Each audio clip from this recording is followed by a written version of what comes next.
Umalma si Vice President Sara Duterte sa hiling ng ilang kongresista na ipasabi na kanyang SALN at bank records. Pati na rin sa hiling na ilipat sa kustodiya ng Kamara ang umano'y bagman na si Ramil Madriaga. Nangungun sa balita si News 5 House Correspondent Marian Enriquez.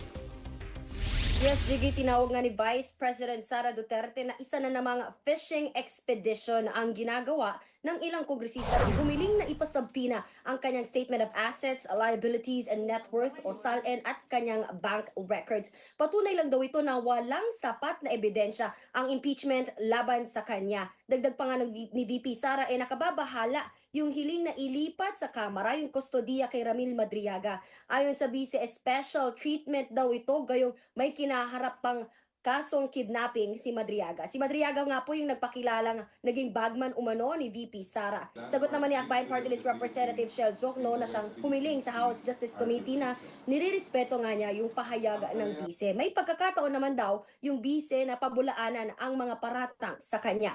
Tingin naman ni ML Party List Representative Leila De Lima tila kabado si VP Sara at nililihis ang usapin sa halip na sagutin ang mga aligasyon laban sa kanya. Ganito rin po yung tingin ni House Committee on Good Government and Public Accountability Chairman Joel Chua. Mukhang takot daw ang bise sa mga nalalaman ni Madriaga. Samantala, JG, muling magpupulong nga yung House Justice Committee sa March 18. At ayon po kay Committee Chairman Jervy Luistro, yung hiling nga po ni Congressman Jokno yung kanilang pag-uusapan at pag-amin niya, may agam-agam siya sa paglipat nga ng kustodiya ni Madriaga. Pakinggan po natin itong pahayag ni Congresswoman Luistro.